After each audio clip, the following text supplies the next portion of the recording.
Hi, my name is Chris Wagner, and today we're going to be going over what Disney can teach us about data storytelling. This presentation was first done at the This presentation was first done at the Narrative Sciences Data Storytelling Conference. I only had about 20 minutes, and realistically, there's much more to it than what I was able to cover inside that synopsis. So I'm going to go a little bit deeper into each of these lessons of what we can learn from Disney. I really recommend that you listen to it, you think about it, and at the end I got a whole ton of videos for you to watch that I think, well, if you're a big Marvel fan like I am, you're going to really get, probably 30 hours of content out of this, even if this video is much shorter. But I highly recommend checking it out. All right, let's go over to the presentation. All right, a little background on myself. My name is Christopher Wagner. If you're new to the channel, hey, remember, like, subscribe, hit that little bell notification. Really appreciate it. That really helps out. I'm an analytics architect at Rockwell Automation. My job is to oversee and help facilitate all analytics that goes on at Rockwell. Mostly around by enabling people to deliver better content to people that is usable, consumable, and understandable. One of the key pieces of this is helping people tell better data stories, and I found one of the best ways to do that is to convey these lessons in a way that is relatable and understandable to the people that are consuming them. All right. I'm also a Microsoft MVP. For the data platform. I've been working in data and analytics for 20 years now or so, and I'm the founder of Kratos BI. Out on my website, there's tons of great content, as well as all of the material that the presentation that I'm going to have, or that I'm showing right now, and the dashboards that I'm going to build out and show you is available on that site for use. So the links are in the comments below, but let's go ahead and let's get started. All right. So this may be a no-brainer, but it's really important when we're looking at a data story, when we're looking at a movie, or we're looking at building out a report. It's really important that we think about the story that we're telling to our people. And so the best examples that we have on this is when we look at the Avengers and we compare them to the Justice League. Avengers crushed it, right? I mean, with nearly $8 billion in ticket sales from the Avengers movies alone, these are rip-roaring successes. They're huge favorites from the fans. They've got legions of people that follow all 22 movies and counting. I mean, the Avengers is a huge hit, right? When we turn and we look at the Justice League is primed to be better than the MCU, better than the Avengers, right? It's got the most recognizable names in comics. It's got Batman, it's got Wonder Woman, it's got Superman, it's got The Flash. I mean, it's got the iconic names in comics, yet Justice League barely made $650 million, but is considered a flop, and the entire DC universe is ended. And when we look at how the fans' perception is,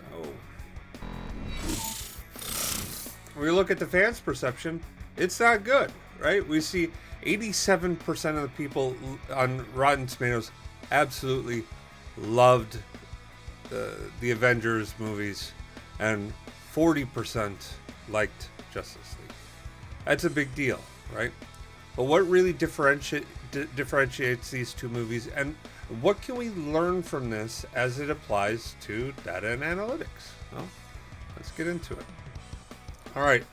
First off, the big thing that differentiates those two is the characters and the main actions, or the main figures that are taking place in each of these movies, right? Marvel went in, and I know you're saying, hang on, well, what does this have to do with analytics? Give me a second. I'm going to get into it. All right. Marvel took the time to define each of their characters so that you as an audience and us as a viewers really understood them. We understood who Iron Man was, who Tony Stark was. We understood his strengths in being a billionaire genius playboy, but we also understood all of his flaws. We understood that he drank a little too much. He caroused with women. He did, he was not responsible pre-Iron Man, right? We start to see that transition as him as a character. Same thing is true with the Hulk, Captain America, and Thor. Each of these characters were very easy for us to understand, right? These had, while at first glance they're very simple, but as we grew and as the stories continued on, that's how they got more and more complex, right? So they might have started simple, but they became incredibly complex as we dug in and learned more about the people and what's going on inside there. This took time. You can kind of see it, right? Before we had any Avengers movies, there was 5 movies that were out there. Iron Man, The Incredible Hulk, Iron Man 2, Captain America, and Thor. We had several, what's that? There's almost 10 hours of movies or more that led up before we even saw the Avengers, before they even came together, right? What does this mean when we think about data and analytics? Well, when we think about the big players inside your business, when we think about the units, when we think about the products, it's really important for people to have a deep understanding of what you mean by shoes, or what you mean by the dimensions or the characters or the breakouts that you have inside your reports and analytics. Spend time on one subject and go, make sure people understand what that means, right? Get understanding to that data and take that individual piece, and then start to go deeper. Right? Because we're not just talking about characters in a movie, we're talking about how you approach your reporting and your analytics, right? Each of these individual pieces, people really need to understand the nuances of. They need to understand, what does this mean? What are the leading indicators? What are the trailing indicators? All of those pieces have to really be brought together and gelled in your users' minds before they're going to be able to understand what's going on in the story. And that takes time. I know people are going to be super anxious and they want a report, they want a dashboard that shows them everything. Well, if you just blindly show them everything, you end up telling them nothing.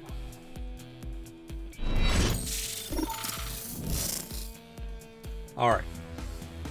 So this breakout and this identification of characters inside the context of reporting and analytics, and making sure that you take your time to deliver discrete, definitive little pieces also really works in an agile fashion, right? Because people want to see everything. You can help them by delivering one piece at a time, slowly and gradually building up to where they want to be. You start trying to, what's the old expression? Try to eat the only way to eat an elephant is one bite at a time. Don't try and deliver a whole elephant, or don't try to swallow an elephant all at once. You'll just cause yourselves stomach problems. All right. As you start to dig in deeper and deeper into these reports and on any subject, it's really important to think about the arc that each of these characters have and the arc that each of your subject matters have. Just like in the MCU, and just like with the comparison between Tony Stark and Steve Rogers, the paths that their characters took forward throughout the course of these 22 movies was incredibly different, and they led to very different endings, right? Very incredibly satisfying and interesting endings, right? But we saw Tony Stark become that selfish, self-centered playboy, transition into someone who's driven and feels a degree of responsibility for the entire world. So much so that when Peter dies in his arms, a piece of Tony dies at the same time, right? And what happened in that transformation? Tony Stark, the guy who lived in Stark Towers in the middle of downtown, after Infinity War, after his loss, he goes and he lives in a cabin in the woods and he forms a family of his own. And he doesn't get engaged again until, he can be convinced that he needs to try and save the world. That sense of responsibility. That's a huge story arc that we see with Tony. Steve Rogers had a similar but very different story arc. Steve came in with a very strong sense of duty and responsibility and self-sacrifice. And it was really only in the end, only after he had sacrificed everything, he was actually able to go back and take a little time to be selfish, right? Again, you're asking, what does this have to do with analytics? The whole point and the reason why we want to have separations of stories and the time to go through and explain them is because each of your KPIs, each of your data stories is going to take you on a different journey. The leading indicators and those trailing indicators for a given KPI or given metric is going to be different. It's going to take you on a different call to action. It's going to have you do different things, and those things are not going to be immediately obvious to you when you're sitting down, right? Those are not going to be things that you as a report writer, you as an analyst, or you as a data scientist is just going to immediately be able to go and say, aha, this is exactly what we need to do, right? This is a journey and a story that you have to go on with the business, with the world that you're working and operating in, right? Be very mindful of that arc, and be very mindful of the journey that you're on. Take your time going through this, understand how each of these pieces fit together, but realize that you're going to be on a journey, and each of these are going to be different, even when they have many similarities.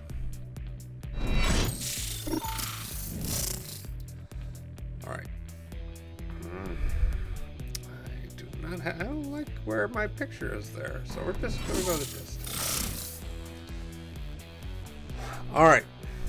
So let's dig a little more into the details around how you can do this, and specifically how you can tell stories with data to make it really actionable inside of your analytics. A big piece of this is making sure that you take the time to go through and define your characters. Are your characters easily recognizable at a glance? Do people really know what they are? Do they understand the background? Do they understand what's going on with them right now? Do they understand those things that are going to be coming due? Do they understand what those trailing indicators are? If you're ramping up your sales, do you have a similar corresponding ramp up in your customer service? Right? You might see a 10x ramp up in your sales. You should really be anticipating, X number of months down the road, you're going to have a similar amount of ramp up in, support and service for your program, right? After you've defined those characters, go through and lay out the story and lay out a common flow that people are able to work with, understand, and bring similarities to. All right? Getting that flow in place, getting it so that it is usable and understandable for kind of any situation that goes on can really help in the usability and the consumption from your users. If you have a good layout and a good flow when it comes to your dashboards and analytics, that can incredibly increase the adoption and the understanding of what it is that people are working on. And if you're working in a large organization, you're trying to juggle lots of these things, you'll find that this type of conformity and this type of unity really helps bring broad-based understanding of what's going on with your information. And then, and this is something that seems strange, but and then identify what is the key measures that are going to be the drivers that for each of your characters. Now, some may be the same, some may be different, and that's okay. As we already have identified, each of these characters are going to be very different, right? But when you identify that key measure, that key KPI that you want to tune in on, also look for how can you identify those leading indicators and trailing indicators to help your users understand the flow of the content.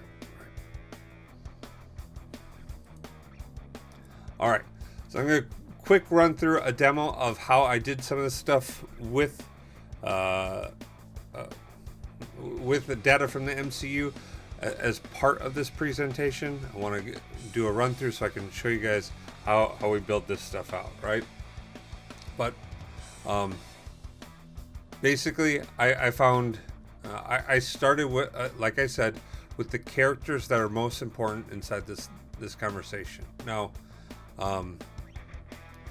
once I did that, I realized that especially in this situation, when we look at the Avengers, there's the individual breakouts from Tony Stark, Iron Man, to Captain America, Thor, the Hulk, and Black Widow, and Hawkeye.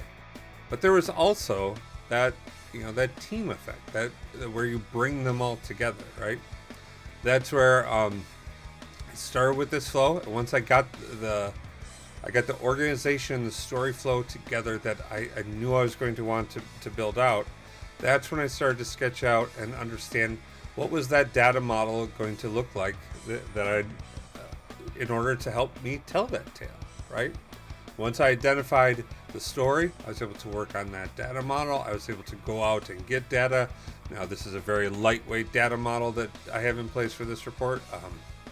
But even having that lightweight data model in place allowed me to go in and build out some very robust metrics so we could go in and see each of these movies, each of these sets of heroes and the performance that they've given, be it at the box office or with user reviews, or even understanding the details behind it and directors and all that good stuff, right? This kind of came together fairly nicely. I've had a real good time doing it. All of this stuff is available out on kratosbi.com. So just the links will be down below. I've got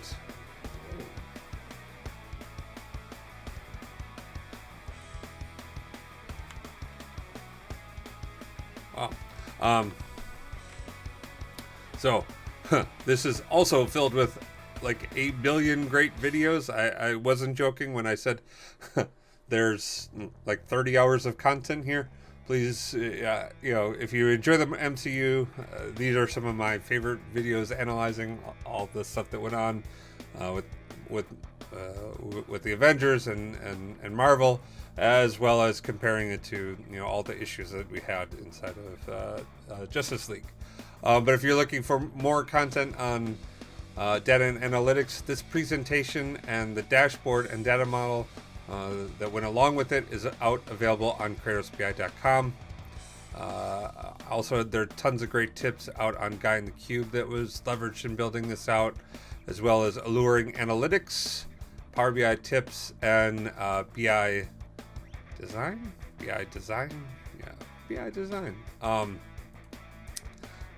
Thank you guys very much. Really appreciate it. Oh, why are you? They're all playing.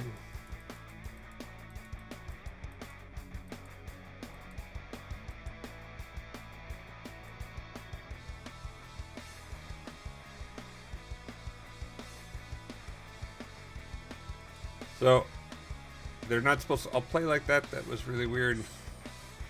Thank you guys very much. Really appreciate it. Again,